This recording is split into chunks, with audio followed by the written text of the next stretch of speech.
Alright, let's talk about pretty much everything in Weekly Shonen Jump in the month of May. I have been actually super pumped to make this video. I enjoyed making the last one so much. I was really eagerly awaiting making this one. Maybe eventually the novelty will wear off. Maybe eventually it'll be tedious to me. I certainly couldn't do this every week. But let's dive in, because there's a lot to talk about. In the month of May, we only had 3 chapters for most series. The first week was an off week for Jump because of Golden Week. C'est la vie. We're going to start by talking about the super psychic policeman Chojo. Wait, hold on. Yeah, okay. For some reason, I became paranoid that it wasn't using the right mic, but it is. This is a fun little gag series that I've been quite enjoying. In the last month, they wrapped up what could be called their first arc, which I think was like 3 chapters long. The arc itself, I think, was fine. The ending was like a little bit anticlimactic. It was basically like, oh, we got to do all of this to prevent this problem that we think is going to happen. And then it was kind of like, oh, we didn't prevent it, but it wasn't a problem. And it just sort of ended generically. But then after that, there was a very fun standalone chapter. And now, kind of surprisingly, they're actually launching into another, probably pretty short, but, you know, an actual continuity, a story that stretches over multiple chapters. With some pretty high stakes, so it'll be interesting to see how they maneuver this while keeping the tone really light and goofy. But yeah, still liking this one. I'll continue giving it a B. I think it's like fine, and I'm excited to see how much they build up this kind of comedic language. Next we have Green Green Greens, a lovely little sports manga. This month I think it went in pretty bold directions. We finished off a little mini arc where he was caddying for one of his rivals slash inspirations. It was a very compelling little saga of watching her golf and kind of seeing that more high level play through his eyes as someone who's aspiring to get better at golf. And then some really touching, really powerful emotional moments in the aftermath of that. But just when, you know, you are kind of at a point where it feels like they're getting maybe a little too melodramatic or kind of focusing too much on this intensity, the most recent chapter I really enjoyed was just back to the most kind of basic golf action, talking about the sport, talking about the motivations, talking about his character in relations to them. You know, obviously, fuck golf as a sport in general, one of the stupidest environmental drains we face as a modern society, but golf manga can be pretty good, and this is a pretty good one. I was very happy with it this month. I'll be happy to give it an A. I think if it can keep hitting these feelings of emotional intensity while very strategically spacing it out with a lot of like really compelling, interesting golf action, it could hit really high heights. Good stuff. Dear Anemone, this is a series I was pretty cool about in my previous month discussion. This month, it actually went in some pretty interesting directions. It opened up the scope of the series a lot more to me. Before, it was basically just rinse and repeat, let's fight some grotesque monster with our weirdo powers. Whereas this one kind of delved into some much more surprising and compelling world building. Some really surreal stuff started happening. There was kind of some Alice in Wonderland vibes.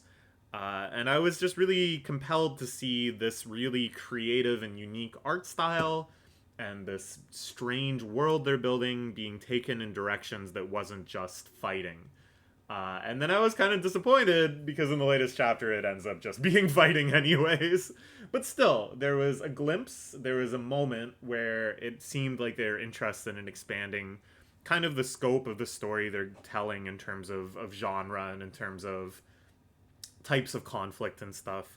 And that's still interesting to me. And I think in terms of how they set up this fight, even though it looks like it's going to be kind of the same type of fight as they've done before, having that backstory, having that tension building up to it was still interesting. Also, in the latest chapter, they had some really cool, grotesque imagery that I think kind of took a step beyond what they were doing already, which already was very grotesque and compelling and unique. So I think if they can keep kind of making surprising leaps like that, this series could actually get very, very interesting. I think it's all about just kind of showing your hand a little bit and showing what kind of tricks and evolutions, very aptly evolutions, and potential this series could have, and not just kind of very quickly devolving into like Monster of the Week. So yeah, I'll give this a B minus. I'll bump it up. I just thought the setup for this little mini arc was pretty cool, and even though it sort of disappointed me in the direction it ultimately went, I think it speaks to a lot of potential for the series. Akane-banashi started focusing mostly on the Shinuichi promotion exam, the first one held since the massive expulsion incident that kind of kickstarts the whole events of the series. A pretty big deal in lore, even if it is sort of distant from our main emotional core. I'm really, really liking this. I think it's really cool to kind of take a look at a level of Rakugo above what our protagonist is capable of and really try to explore, okay, like, what are the things that she still has to cover ground in? What are the skills this guy has that she's still going to work towards? Again, it's like, this is how you do world building in shonen series, if there's any sort of like competition or whatever, is you kind of stake some stuff far in the future and say, you know, we're following Akane, she's getting better, but take a look at this. This is like a true master. I also really like the dynamic with Afro Sensei. This is by far the biggest jerk the series has produced yet. I don't know his real name, but you know who I mean with the Afro. And I kind of feel like there's no way they're gonna like tragic backstory their way out of this one. I think this guy just needs to be taken down a peg. And I think that will happen, but in the latest chapter, when they kind of hinted at the origins of his character and his perspective on Rakugo and how he sees himself in relation to others, I found that really, really compelling and suggestive, and I can't wait to see in which direction they take that. Of course, the lifeblood of the series, what makes it so beautiful and unique and compelling, is the depiction of Rakugo, the way they kind of blend the performer's skill and the story itself and the audience's reaction together into one beautiful visual tapestry. And I'm really, really excited to see how that unfolds at this higher level. Just in this latest chapter, we got so many cool images already. We're learning so much about different styles of Rakugo. It's everything I want from the series besides Akane herself.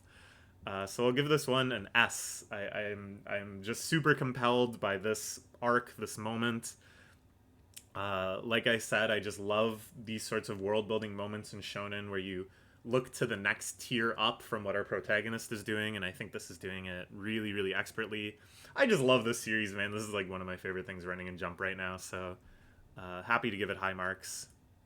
The Elusive Samurai has now plunged deep into another little battle arc, which is the substance of this series.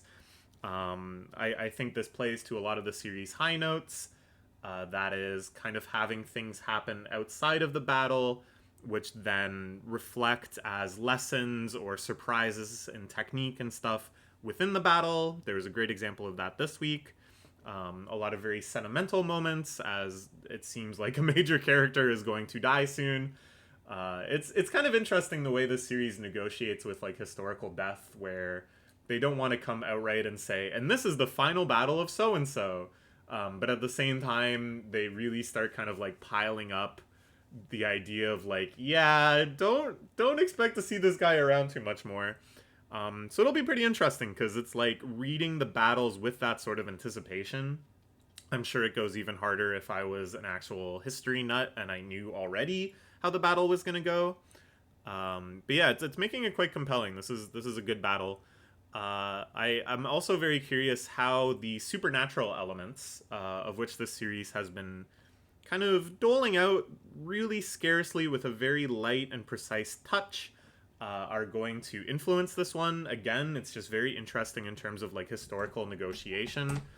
Taking these contemporary reports that said like a mystical wind whipped up and did whatever in the battle, and then kind of trying to come up with an explanation for that. Sometimes using supernatural elements, sometimes coming up with some crazy real world technology explanation. But it looks like that'll be a more major focus in this battle, as you know the wizardry is starting to take effect. So yeah, I'm curious about that. I'll still give this an A minus. This isn't to me like a super high point of the series or anything, but I think it could build into something pretty substantial. All right, this is a series that we read in the last month, so I'll talk about it in a bit more length, just because I haven't said anything about it yet. Not a huge fan of this one. I'm gonna be real. I was kind of excited about it because it's currently getting an anime, and so I thought, oh, it must be kind of in the upper echelons of Jump, and it's been running for a long time. It's one of the longest running series in Jump right now, in the 200s and the 20s of volumes.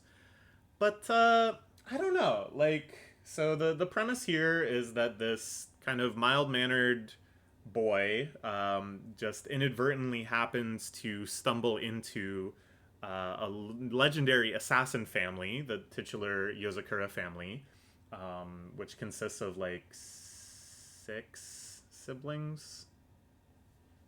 Those 3, those 2, 2 more. There's 7. Yeah. 7 siblings, all who have their own crazy quirks and unique powers. And you think it's going to be kind of like a spy series where you tag along as our protagonist with some of the different siblings in turn, and they do kind of cool spy infiltration and reconnaissance, and maybe it ends with a climactic fight. I was like, okay, I'm kind of down for that, and Jump is in a total spy assassination era right now, so I wasn't really surprised that that was the premise for something else. But it's not really. It's much more just kind of generic battle shonen where the vast majority of it is fighting. And it's not really so much about this world of assassinators and their targets and the seedy underbelly, as much as it is just about the family, and all of the major conflicts are about trying to harness the power of the mystical Yozakura blood, which is what enables them to have their supernatural abilities. And that's just like much less interesting to me. And it just kind of felt like they kept undermining the premise that they were building with just kind of strange twists. There's been like 3 total fake outs for what seem to be endgame villains already. It keeps kind of like setting something up as like, but really there's this organization in the shadows, and they're the ones pulling the strings. They're the true enemy. And then instead of kind of like building that up slowly and having them kind of slowly kind of scrape away at that mystery, it's just like, and you're fighting them right now. Because guess what?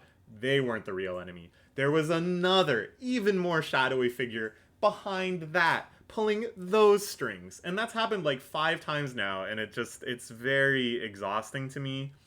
There was a big, substantial time skip, which really changed up the formula, introduced some new characters that have now become a major focus of the story. Little kids. Jump is also very much in like a little kid era. I think this might all be downstream from the massive runaway success of Spy Family and Anya. But there's a big little kid focus. And like, it's a little more interesting to me now, I think, post time skip. I kind of like the way they were just kind of like, as I predicted from the start of the series, the kids now become the focal point of audience attention, and we're kind of like learning about the world through them. And it felt like they were going to have kind of a more reasonable pace, a more reasonable story. No, just kidding. We are now again in what seems to be the ultimate climactic final battle arc against the true, I'm sure there's no one above him, true puppet master shadowy figure that has been behind everything. And it's all just so exhausting to me. This last month has been basically just fights between the family and this invading force. And it's like, I don't know, the fights in the series don't really do that much for me.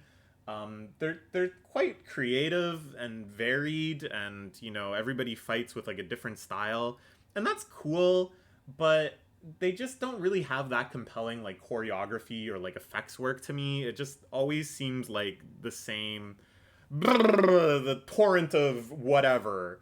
I use torrent of strings, I use torrent of air, I use torrent of punch or gun or clones of myself. And it's like they all kind of have the same rhythm and impact. Currently, there's kind of like a hacker battle happening, and it's like, oh, that could be kind of cool because it's very like environmentally interconnected, and you have to come up with like some reason that you can like hack an explosion to happen. But in the end, it's just kind of like I hacked a drone barrage. So I don't know. Overall, I have not been super happy with this one. It had some moments that were really making me groan, just kind of like the tedium of some of the twists and stuff. I do kind of hope that this arc can really kind of like come together and crystallize into something pretty interesting. I think it has the potential because all the villain characters have been kind of like set up and established to have their own stories and their own motives. And they're bringing in a whole bunch of characters from other arcs and saying, oh, they've like betrayed the family and now they're villains. And that could have some interesting potential, like if they come up with a good reason for that. I don't have utmost faith, but I think there's a possibility. And then I'm also, still hopeful that maybe it'll just end after this. No, that's maybe too mean. But I think they could have the opportunity to do something very interesting after this. And I really hope it's not just, oh, Asa, he was just a pawn. There's no way they could do it again. I don't know. Anyways, I'll give this a C. It's not, miserable to read. Especially post time skip, there's a lot of like levity that I've enjoyed and stuff. And this last month, it's been action packed. I'll give it that. But All right, Blue Box, wonderful sports rom-com. I was talking with a friend of mine about it, and he also thinks it's like the best rom-com that Jump's ever put out, and maybe his favorite rom-com running right now. No, he said second favorite to Skip and Loafer, and I was like, yeah, that's legit. This last month has been much more focused on the romance side, with some really lovely sentimental moments transpiring over this festival. Classic festival plotline where everybody who's involved in one or more kind of couples or love triangles or unrequited interests has all shown up in their festival best, and now there's going to be a series of sometimes awkward, painful encounters, but also really beautiful moments being made. All very by the book. We've seen all of this unfold before. But what I like about this series and what came through in this arc as well is that they're willing to kind of take an additional step and be bold and go outside what would typically happen in a rom-com. For example, there was a situation where you look like it's going to be set up to, oh no, our main couple kind of has an awkward, unfortunate near miss, and they missed out on having this tender moment together because they're still apprehensive about other people knowing about their relationship. But, read and find out, they go in a bit of a different direction, and it's really lovely. So I think it's something that plays very well to this half of the strength of the series. But as we move further and further away from the sports side, it's like kind of the unique aspects of it become a little diminished. I think all of the character relationships are great and can certainly stand on their own. But it's like when we're this deep into a non-sports plotline, I'm kind of itching for some badminton action or whatever. I think that's necessary to do, and I think judging a long-running series like this, a high-quality series like this as well, month by month is maybe still unfair, even more unfair, or not, even though it's less unfair than week by week, it's still not fair enough. It should be like tankobon by tankobon. So I don't know. But the last month, I'm still very happy with it. Really lovely moments. Lovely festival vibe. Good little festival arc. I'll give it an A. Nue's Exorcist. If you remember from last month, I was not a fan of this one. And this month has been pretty painful. This really tedious, pointless, and uninteresting training arc has continued. At the same time, they had kind of a big leap in lore. She's gonna go retrieve the enchanted, cursed blade, whatever. But That fell flat for me too. There was a moment that I'm sure was meant to be very cool and dynamic, where she sees where the blade was stored, and I did kind of like the concept of they wedged it into something that's like constantly regenerating, so that it doesn't just like fall through to the center of the world or whatever. It's like, okay, that's neat. But it didn't really land for me because it just sort of seemed like a desperate ploy to be like, boom, cool, iconic scene. Doesn't this remind you of like Terminal Dogma in Evangelion, or Brow in Pluto or whatever? And it's like, you gotta kind of earn that. You can't just like have her stroll in arbitrarily because suddenly they told her she can go get this thing. And then all of the freaking emotional stuff, hearing Senpai's backstory and the awkward sparks of romance between her and the main character. I don't care. It's so bland. It's so been done a billion times before. It's so unearned. I just I just don't like these characters.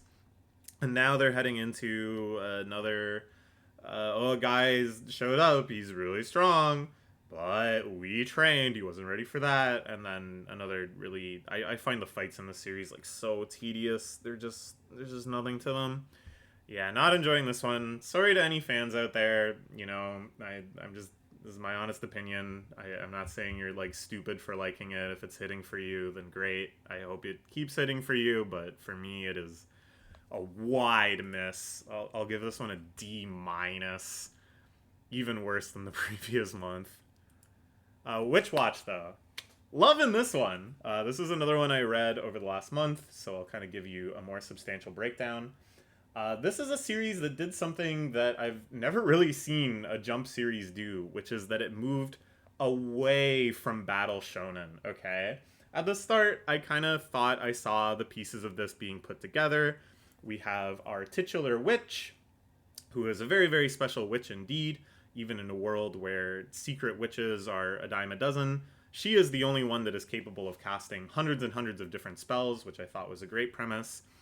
She's linked up with a descendant of an Oni, a monstrous ogre, who now just looks like a normal high school boy that is to be her bodyguard and make sure the various cults and organizations and stuff that want to harness her power don't get access to them. They slowly accrue more allies, a werewolf, a tengu, a vampire, and you think, all right, yeah, I get it. They're gonna fight. The arcs are gonna be about some shadowy organization for whatever different reason shows up to try to take over Nico's power, and then we get to brawling, and that's kind of how it starts at the beginning, but then just like before you even realize it, this series goes in a completely different direction and becomes a very like sitcom-esque comedy where almost every chapter is just about how these high school kids are navigating social realities with the interjection of magic. And I loved it. I found it very funny. I really liked how modern it was, that a lot of plot lines were around stuff like, can we use magic to get famous on YouTube? And then, some of them had nothing to do with magic. Some of them were like really classic magic plot lines. A chapter that I found hilarious is that our Tengu guy, who's really goofy, is trying to get a silly hand gesture to catch on as like his signature joke, but nobody is laughing at it. So Nico's like, all right, I'll use a spell that every time you do this, people have to laugh. But then she screws it up. And now every time anybody laughs, he has to jump back and make this hand gesture. And it's hilarious. Like, that's just a great little premise right there of like magic sitcom. It harkens back to Bewitched and I Dream of Jeannie, and I think there's just so much fun and potential. At the same time, they also had chapters that had like nothing to do with magic at all. This is a series that is very clearly the author getting into certain hobbies in real life and then just expressing them through his characters.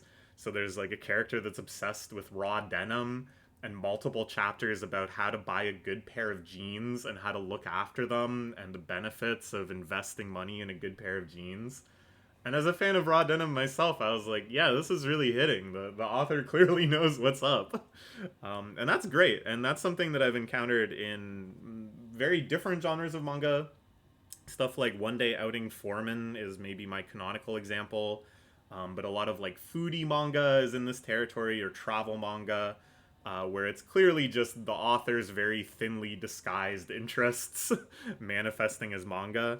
But to kind of put this in Jump and to keep putting it in the context of comedy and stuff, making it appeal to people even if they don't share that interest, I think they're doing a phenomenal job with.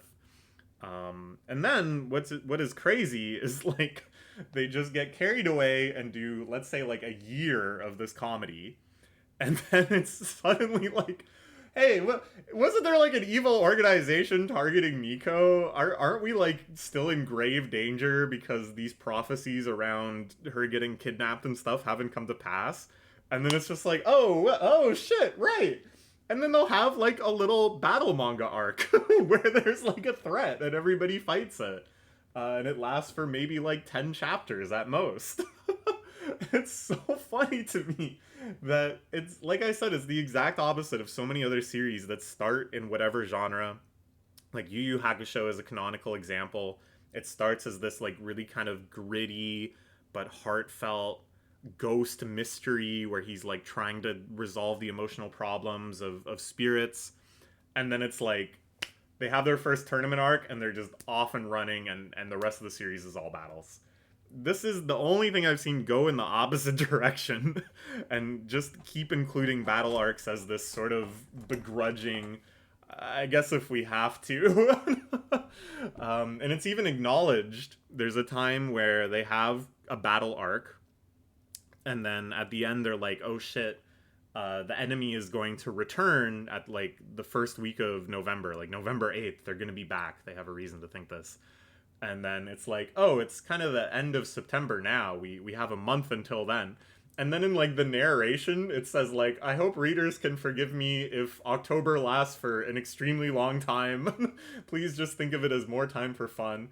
And then, yeah, they have like a year's worth of chapters before the start of November. It's amazing. And what's even more amazing is that when they do these battle chapters, as much as I enjoy the comedy and the slice of life and that comfy, funny vibe, the battle chapters are actually really good too.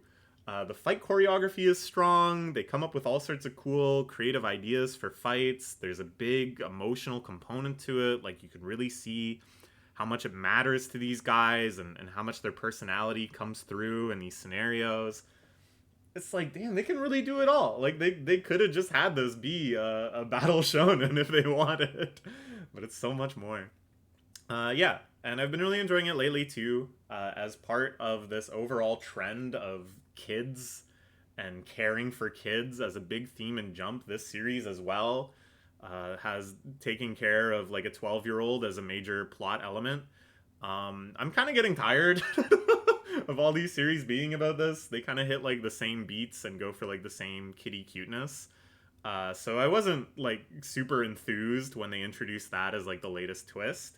But it's actually been pretty good because it's like genuinely very funny. And as long as they can keep up the funnies, I'm going to keep up the ha-has. The last few chapters have been an excellent variety. One that is like totally detached and irrelevant to the main series, where the main character becomes obsessed with this like backstage plot line that he can glean from her favorite kitty TV show, where he suspects the different actors in the big suits are having like weird scandalous love triangles with each other. Which was just a big delight, and I could really relate to this sort of rabbit hole feeling of getting way too invested in something that maybe you just totally made up about some random show. Then there was a chapter I found absolutely hilarious about a graduation speech. If you know, you know. I was like hard cracking up at that. I was reading it on the airplane back, and it's just so stupid. And then the latest chapter was really nice too. Yet another one on the themes of virality and internet fads. I think this series is very accurate in how it kind of parodies these things and taking a look at how like a meme evolves and ultimately dies. Yeah, I've been loving it. I'll give this an A+. It's really quality stuff, and I just have no idea what direction it's going to go in, which is so fun. Okay. Kagurabachi, a big fan favorite series right now. I've been overall enjoying it, but I will say with this arc, they're kind of getting lost in the sauce, I think.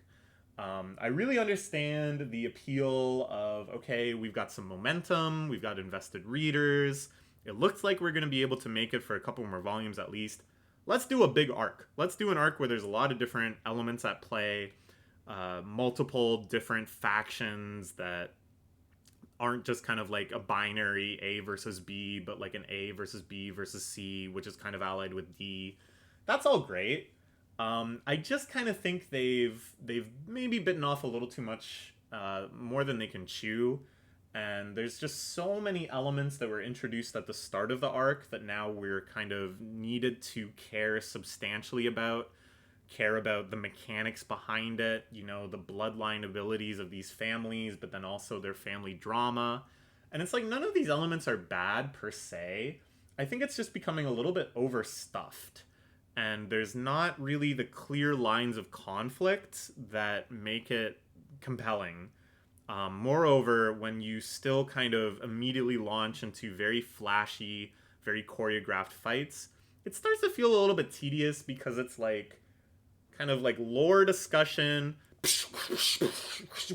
teleport, whoa, summon energy, and then it's like, okay, but did that matter? Was that actually kind of like irrelevant? Because now it's like, oh, that was just some guard, or like, no, that guy isn't even the enemy. So it's like, oh, you know, why did we kind of dive into that so deep when that was just like table setting? And, you know, we're still building up to the ultimate climaxes of the arc. Like, again, I think there's a way to do that well. Like, obviously you want every fight in your arc to be spicy, even if it isn't the major climactic one. I think it's just they haven't really built up the visual language yet for you to like understand the stakes and to invest yourself correctly. Instead, it just seems to be really swinging for the fences 100% of the time. Every chapter has to be crazy. Every chapter has to be badass. And that was working great before they had so much built up within this arc that just makes it feel kind of exhausting. So I'll give this a B-. I don't think it's, you know, flailing or anything yet. I just think they need to be really smart and wrap up this arc very punchily and quickly before they really bog themselves down in it. Okay. Undead Unluck only had 2 chapters this month, but they were bangers.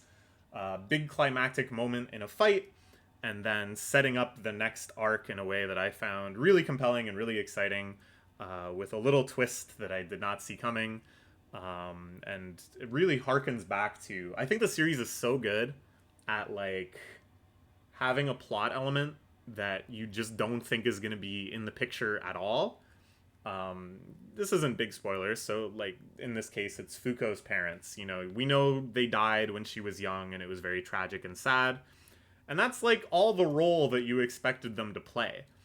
And then, shockingly, is kind of the twist, oh, they're actually going to become relevant to the plot in maybe like a major way.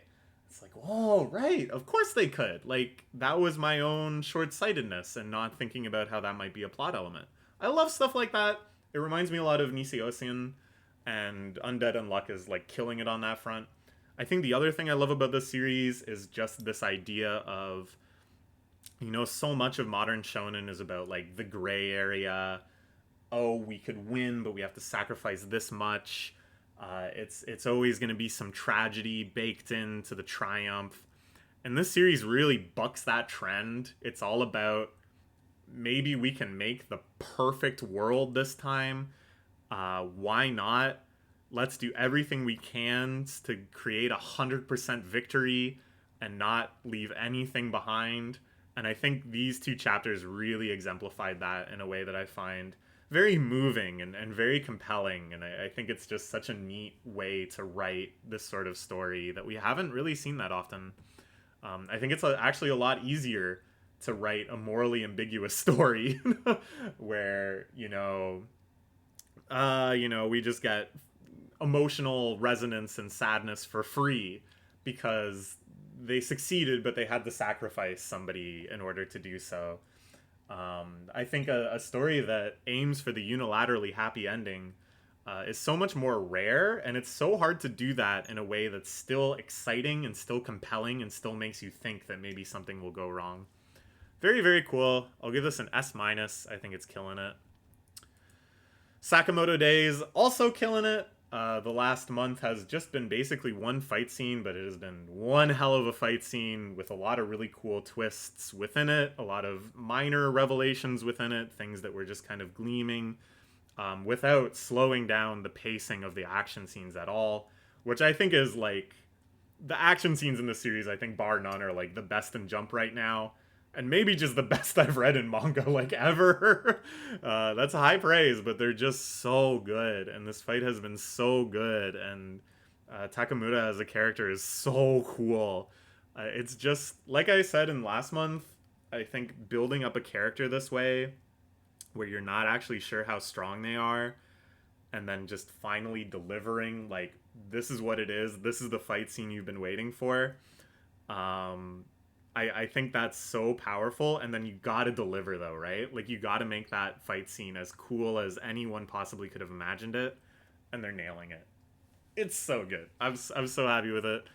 I'll give it an S-, which is less than I ranked it last month, because last month was just an amazing combination of, like, understanding that fight was gonna happen, and how mind-blowing that was, and some other mind-blowing revelations, and some world building, and just, like, all that together. Whereas this month is just pure fighting in a really awesome way. Okay. Kyokuto Necromance, I'm quite enjoying. It's very generic. There hasn't really been anything too crazy with it yet. But I think they're doing a good job kind of building up the characters, building up this power system and the dynamic of how they exercise spirits. Again, in a way that's not unique, but seems very carefully decided upon with a lot of potential. I think the monster designs are really interesting. Again, not the craziest thing I've ever seen, but they've given themselves a lot of space in terms of like what they can look like, what they can act like. Yeah, I don't know. I think this thing is just kind of hitting all the right notes for me. I just kind of hope that they can continue building up like a mysterious element, something that makes you compelled to see what the end game of various things will be.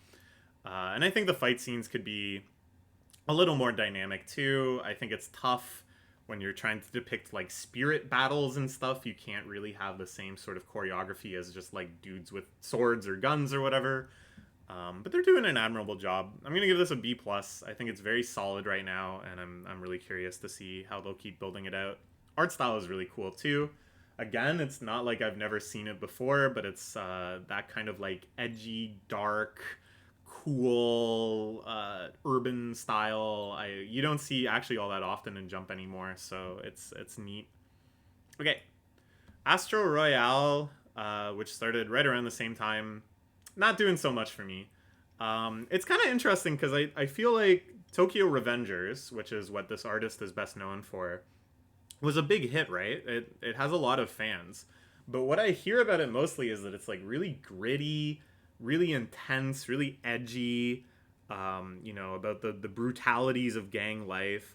And this feels like he went too far in like shonen-ifying it and trying to take the same kind of like themes and settings and translate them into a battle shonen audience. It just feels very milquetoast. Very, very generic in terms of the shonen elements. And then the underworld, gritty, gang violent elements really don't come through strongly at all when at the end they're just gonna have like a superpower fight, right? It hasn't really been impressing me much. The art style is unique and kind of neat, but hasn't been able to deliver big, explosive, emotional moments for me. And then I think the pacing is just like very erroneous. They're kind of rushing into some things. which makes sense because they've set up kind of too much in the story. Oh, he's got like 12 siblings, and he's got to convince all 12 of his siblings to join his side. That's a lot. So it kind of makes sense they're like, you know, really hustling with the pace, especially when you don't know how long you're going to last for.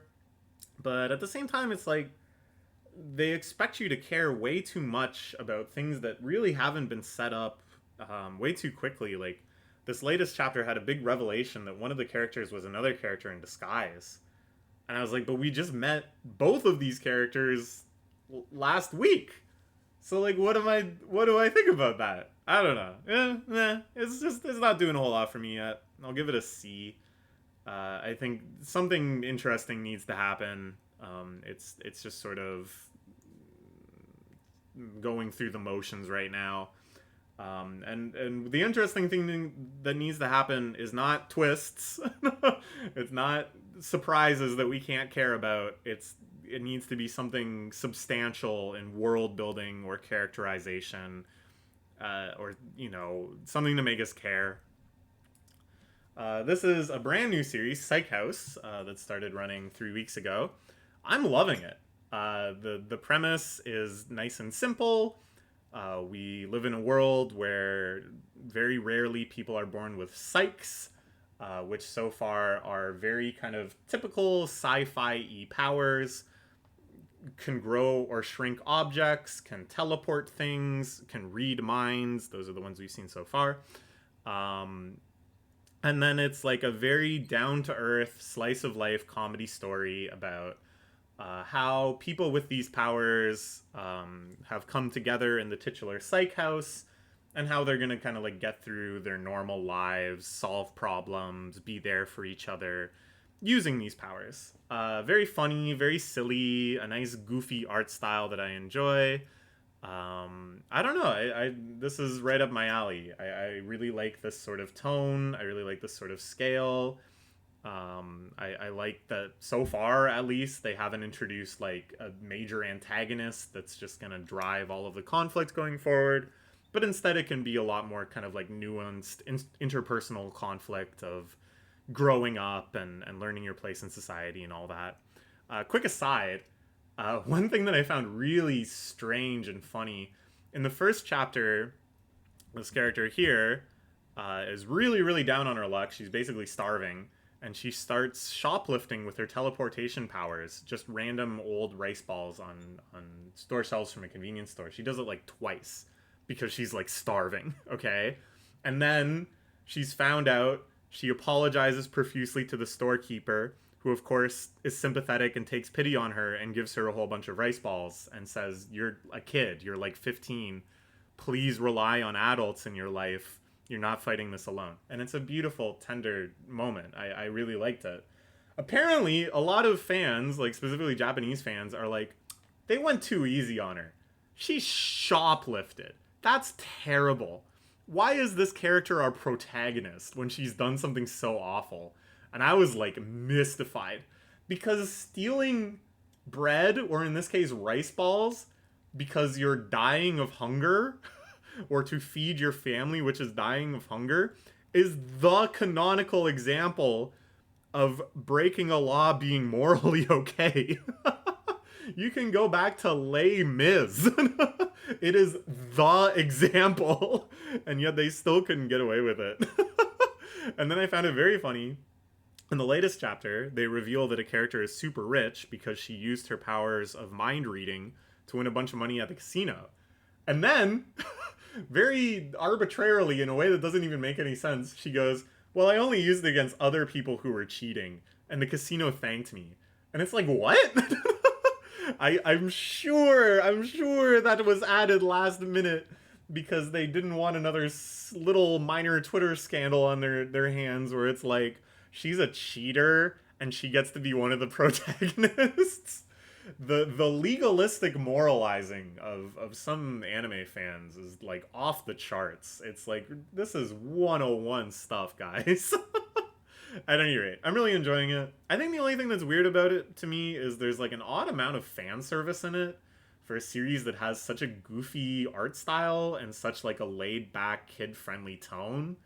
that just like really feels discongruent to me. But I don't know. I've noticed a lot of series at the start will include some fan service, I think as just a cheap ploy to try to get some early attention. So maybe that'll fade away naturally. Who knows? But yeah, good times. I'm looking forward to more. I just, as I said, love this sort of slice of life comedy. I'll give it an A. Very strong start. BNHA, My Hero Academia, only had 2 chapters this month as they move into the ultimate mega climax of all climaxes, I expect. I do not think this series is going to last more than a couple more months. This is probably one of the last times we'll talk about it in these videos. I've had very mixed feelings about this final arc. I talked about it a lot last month. It is, the second longest running series in Jump right now, and the fact that it's ending is making me feel all sorts of types of different ways, given that I've been reading it since nearly the start. But I gotta say, these last 2 chapters really hit for me, okay? And it's not because I think they're super creative or it really defied my expectations and blew me away. Rather, it just sort of lived up to the expectations I had for these moments when they were first foreshadowed like 300 chapters ago, right? Like, sometimes all a series has to do is recognize the fan expectations and deliver on them. And I think it has been delivering on it in these last 2 chapters. They're so climactic. They have such beautiful, inspirational moments. They're weaving together all these different themes and characters and messages in a way that isn't tedious, in a way that doesn't really kind of slow down the impact of the action, which I think is great. So I'll give this an A+. I think in these final moments, they've recognized the opportunity, they recognize the challenge, and they're rising to meet it. I don't know. We'll see. Like, I'm not the hugest fan of this series as a whole. I think it's had its ups and downs. I'm sure when it ends, we can do a substantial retrospective. But the thing I love best about this series is those moments of true heroism where you really got brought on to the emotional world of the series and you too are cheering for the hero. And that's what I got from these chapters, so I'm happy to praise it. Okay. Jujutsu Kaisen.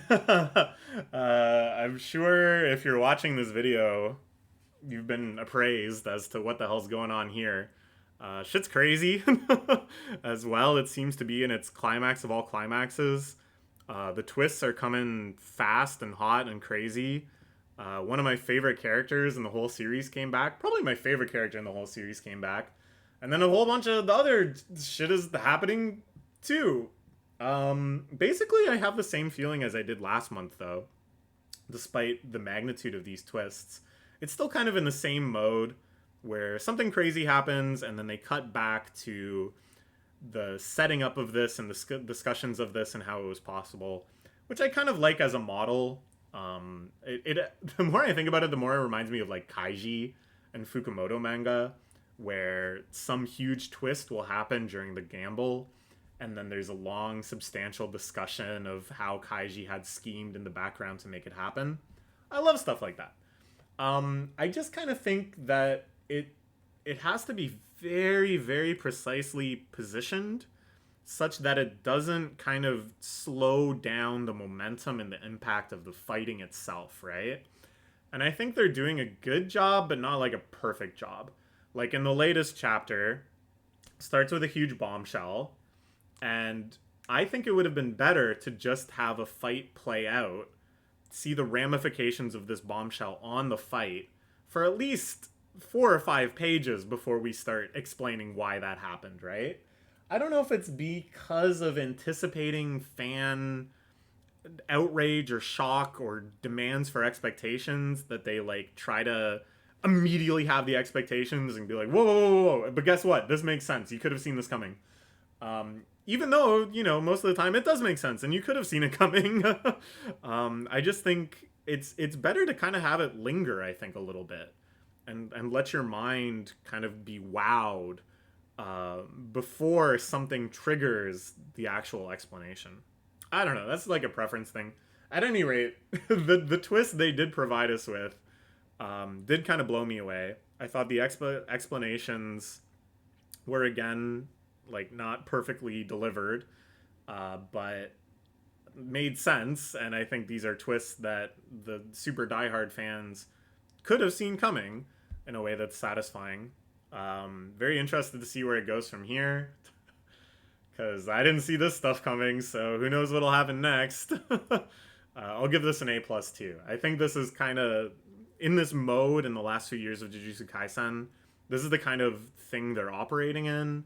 This like crazy twist, lore explanation, dynamics of power systems all blending together. And I think this is like pretty peak for what you're capable of doing in that mode. Okay.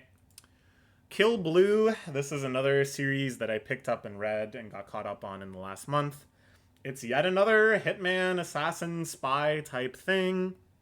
The twist here is kind of Detective Conan-y insofar as he de-ages suddenly, mysteriously, and now has to infiltrate a middle school while searching for the power to get his old body back.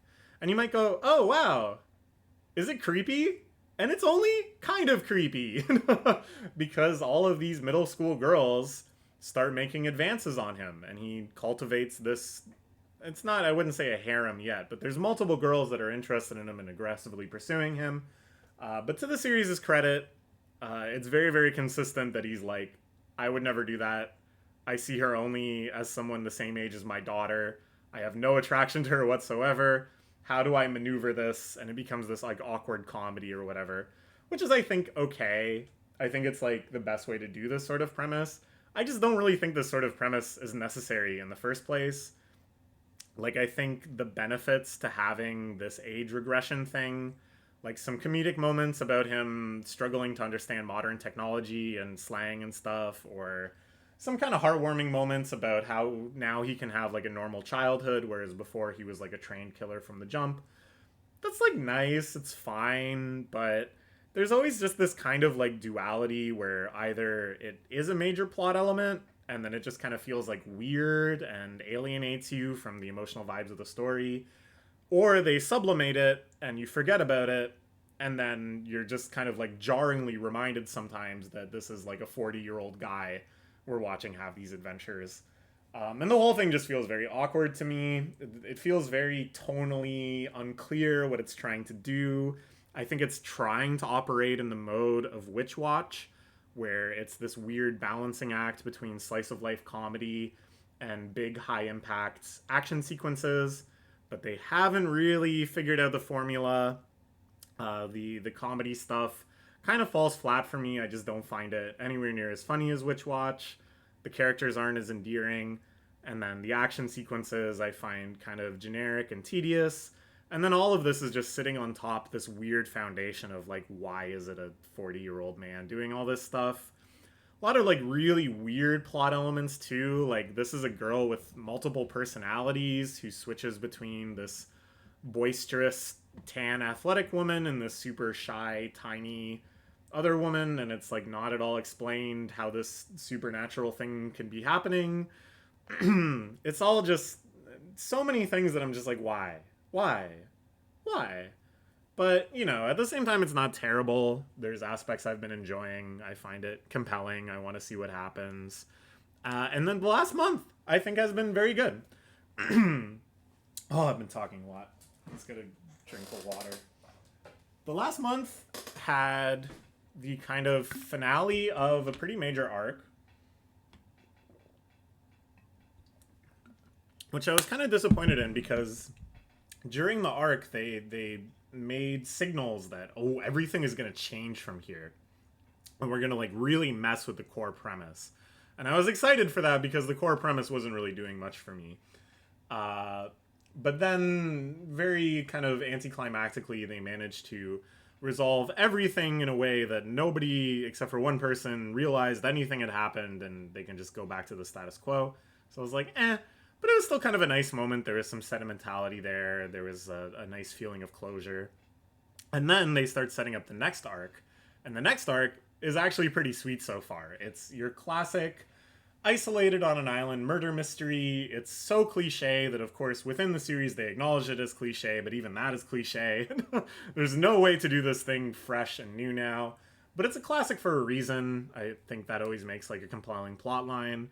And so far, I'm actually kind of caught up in the mystery. It feels very deliberate that they're setting it up to be solvable and interesting and incorporate all sorts of little details and hints they've dropped, which I really enjoy. And it really engaged me to think about, okay, who's the killer, blah, blah, blah. So if they can pull it off, if they can make the resolution of this arc interesting, I think it'll easily be my favorite part of the series so far. So I'll give this a B. I think it's been good this last month. Overall, I'm like, okay. RuriDragon just had 2 chapters this month, which is one more than the previous month. It's been really diving into very brutally awkward conversations that get at the heart of these characters. It's stuff that I would never expect to see in Jump. Stuff that I think is rare in any manga, to dive into personalities this uncomfortably. But it's been executing it really well. I think it's very interesting. It's appealing to me in ways that shonen series have never really gone in this direction before, while still having a lot of like the core messages and feeling and tone of stuff that I think really belongs in Jump. Really good stuff. I'll give this an A-. I think there's potential for it to go even further, to be even more interesting. I think it's like reasonableness and characterization is both its greatest strength, but also kind of putting a ceiling on how emotionally impactful it can be. So I don't know. We'll see. I think that they'll keep pressing on this nerve, this investigation of why this girl doesn't like Ruri, and how Ruri is changing as a person, and you know what the real depths of their character are. So we'll see. Okay, this is the last one. I remember that this is the last one. We're almost there. Only in the last like 10 minutes, my voice started getting really strained. One Piece, baby. S+. If you want to know why, watch my latest One Piece reaction. This is just it. This is the crazy shit. It's happening. We've been waiting decades for this. Literally. We've been waiting 25 years for this. It's happening. The series is actually ending, and it actually feels like it. Yeah. Okay. So this was the tier list last month. I just put it here so you can kind of refresh yourself, and then this is this month. The slide is getting a little messy. I gotta maybe rethink how I lay this out. But you can see in a nutshell, I think Jump is very good right now. Most series are doing great. And then all of these, you know, could move up the ranks.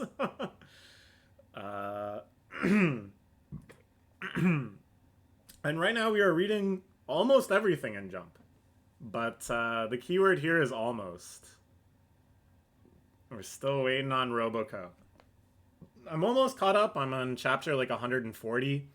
I just read through a really crazy arc, which sounds insane to say about a gag manga, because it is insane to include in a gag manga. But I'm really enjoying this. This is just a classic gag manga, which I love. And I'll probably talk about it in more depth a month from now. So look forward to that. That's it for now. I had a blast making this. It still took about an hour. But I'll see you in a month. I hope you enjoyed it too. Bye-bye.